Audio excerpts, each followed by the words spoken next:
Assalamualaikum warahmatullahi wabarakatuh. Halo mahasiswa Pasca Sarjana Pendidikan Dasar, bertemu kita dalam MPDR 5302, tugas presentasi diskusi studi komparatif pendidikan dasar di berbagai negara. Dengan saya Aniza Solikatin, NIM 5013324433. Sehari-hari saya bekerja di SDN Padangan 3, Kecamatan Kayen Kidul, Kabupaten Kediri, Jawa Timur. Nah, marilah kita mulai diskusi kita untuk sesi 1 kali ini. Dalam sesi 1 ini ada 2 buah artikel. Yang pertama adalah artikel 1.1, membangun kualitas pendidikan di Indonesia dalam mewujudkan program sustainable. Membangun kualitas pendidikan dan SDGs menyoroti rendahnya kualitas pendidikan di Indonesia, ketimpangan sarana prasarana, distribusi guru yang tidak merata, serta mahalnya biaya pendidikan. Sedangkan dalam artikel 1.2 berisi tentang analisis dampak pembangunan infrastruktur pendidikan terhadap peningkatan akses dan kualitas pendidikan anak-anak di wilayah pedesaan, sebuah kajian kemanusiaan di negara berkembang, menekankan pentingnya pembangunan sarana prasarana sekolah yang dekat dengan masyarakat, serta pelatihan guru untuk mengurangi disparitas antara kota dan desa. Dalam diskusi ini, kita akan membahas 3 masalah. Mari kita bahas satu persatu. Yang nomor 1, apakah masalah pendidikan dalam artikel terjadi di daerah atau sekolah Anda? Jika dibandingkan dengan artikel 1 dan artikel 2, kondisi di sekolah saya memiliki persamaan dan perbedaan. Persamaannya adalah sarana prasarana di sekolah saya memang terbatas, seperti perpustakaan minim, laboratorium dan tidak standar, distribusi guru masih timpang, serta masih ada anak-anak yang kesulitan melanjutkan ke jenjang yang lebih tinggi karena faktor ekonomi. Namun, perbedaannya adalah akses transportasi di Kediri relatif lebih baik dan terlayani dengan baik juga, sehingga siswa masih bisa bersekolah rutin tanpa harus berjalan jauh seperti di wilayah pedalaman. Dengan demikian, masalah yang diangkat artikel tersebut juga nyata terjadi di sekolah saya, meski dalam kadar yang berbeda. Lanjut ke masalah yang kedua, yaitu apa saran untuk mengatasi isu sosial politik dan sosial budaya pendidikan tersebut.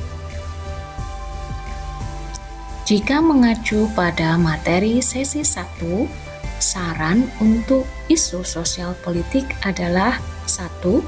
Pemerintah daerah perlu memperkuat kebijakan afirmatif bagi sekolah di desa. Misalnya, menambah kuota guru ASN atau P3K di wilayah pinggiran. Yang kedua, partisipasi politik masyarakat harus ditumbuhkan, sehingga warga desa ikut serta dalam pengawasan dan pengambilan keputusan pendidikan. Sedangkan saran yang kedua untuk isu sosial budaya adalah 1. Mengintegrasikan budaya lokal, misalnya kesenian dan tradisi Jawa di Kediri, ke dalam pembelajaran agar siswa merasa dekat dengan sekolah. Berikutnya, mendorong gotong royong masyarakat untuk perbaikan sarana, misalnya pembangunan ruang baca sederhana, juga menanamkan kesadaran bahwa pendidikan adalah hak semua anak tanpa diskriminasi gender maupun status sosial. Nah, yang terakhir adalah masalah yang ketiga, yakni apa kaitan isi artikel dengan modul 1, studi komparatif pendidikan dasar di berbagai negara?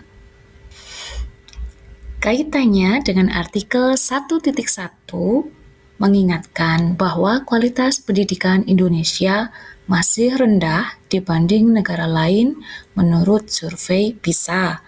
Hal ini relevan dengan kajian komparatif, karena kita dapat melihat bagaimana negara-negara maju berhasil meningkatkan mutu melalui pemerataan akses dan penguatan kompetensi guru. Sedangkan kaitannya dengan artikel 1.2 adalah menekankan pentingnya infrastruktur pendidikan pedesaan dalam studi komparatif. Hal ini serupa dengan kebijakan di negara-negara berkembang lain, misalnya India, Vietnam, atau Cina, yang fokus membangun sekolah desa untuk mengurangi kesenjangan. Sedangkan kaitannya dengan modul 1, mengajarkan bahwa analisis sosial politik dan budaya di tiap negara menjadi kunci dalam memahami mengapa kebijakan pendidikan berbeda-beda.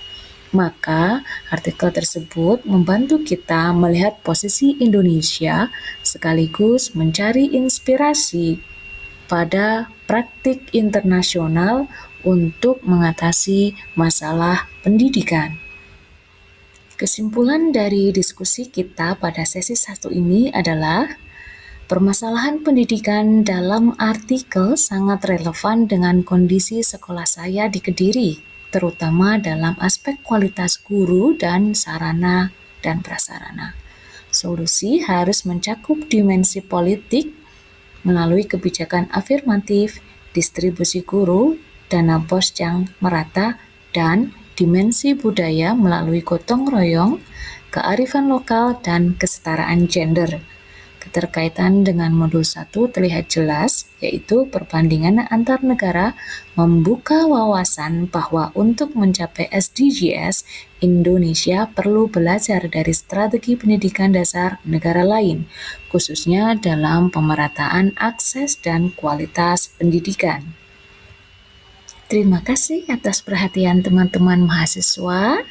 Sampai ketemu lagi pada sesi 2 MBDR 5302 yang akan datang.